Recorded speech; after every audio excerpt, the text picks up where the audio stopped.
Hey everyone, the Superbet Chess Classic Romania 2025 just finished a few days ago in Bucharest, and the convincing winner is Rameshbabu Praggnanandhaa, also known as Pragg. He tied for first with two other players and he won the event in the Blitz playoff. So let's analyze his wins from this event, where we'll see how good he is at converting small advantages. In the first position, he's playing as white. Even though the material is equal, white definitely has a preferable position because the king on g8 is actually stuck there. We have bishops of opposite color, but the bishop on g7 is a lot more useful than this bishop on c4, which is just defending a pawn. White has an idea to attack black's king, whereas white's king is actually a very useful attacking piece.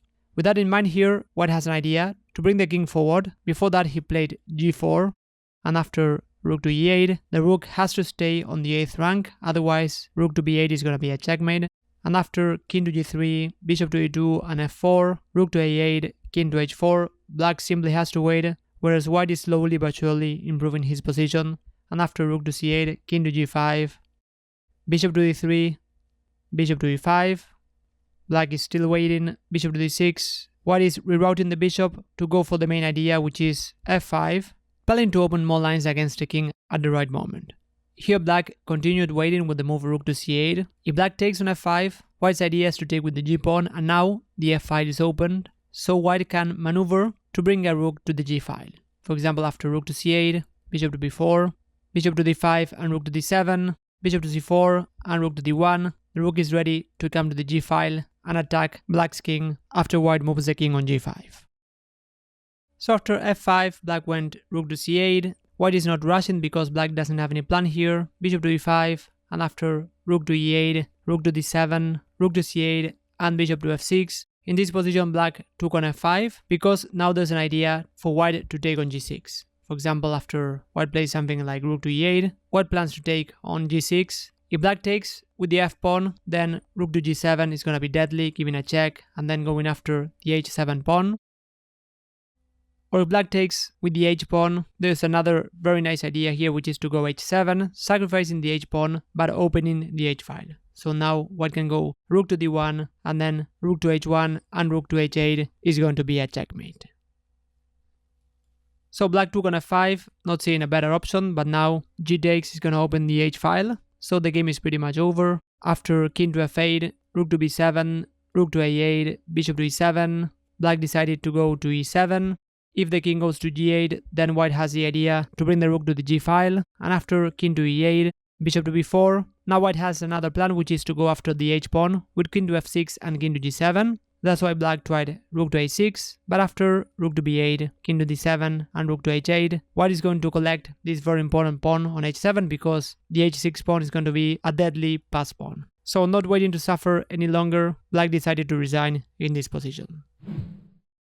Now let's move on to the other win that Pragg had in the classical section. He didn't lose any game. Here black has an extra pawn, but we still have some complications. Black's king looks a bit clumsy, and here white tried the very interesting move h5, planning to activate this rook on h3. And even though here black could have taken on h5, I like Pragg's approach, which is to go for activity after the move rook to f6. Black is ready to recapture with the rook on g6 and put pressure on g2. So here white tried king to g1, and after king to f7, we see another idea with the move rook to f6, that now the king on f7 is protected with the rook on f6 against any checks on the f file.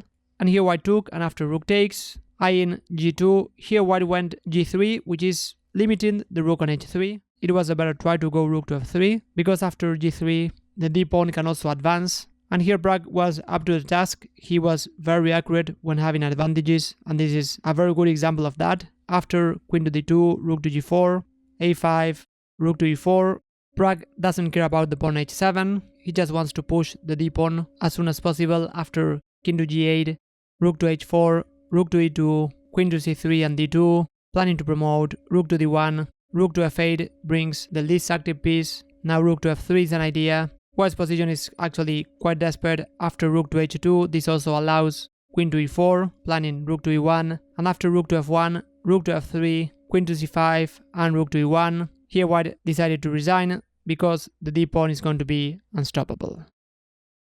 And before I move on to the next position, if you want to seriously get better at chess, I have a free course that will provide you with a training plan for that. so feel free to check the link in the description.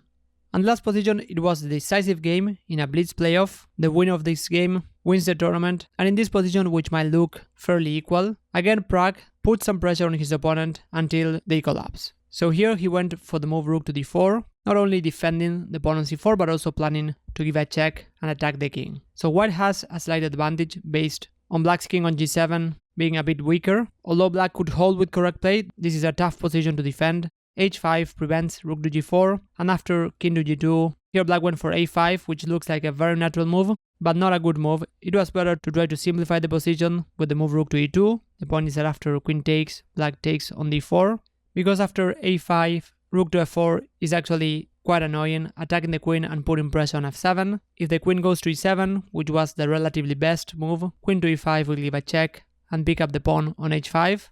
Because after the move queen to c3, which was played in the game, queen to a7 is finishing the game on the spot because f7 is going to fall and black's king is going to be deadly exposed. So this was an amazing tournament win by Pragg. He didn't give any chances to his opponent. Hope that you enjoyed these games. Thanks a lot for watching, and I'll see you in the next video.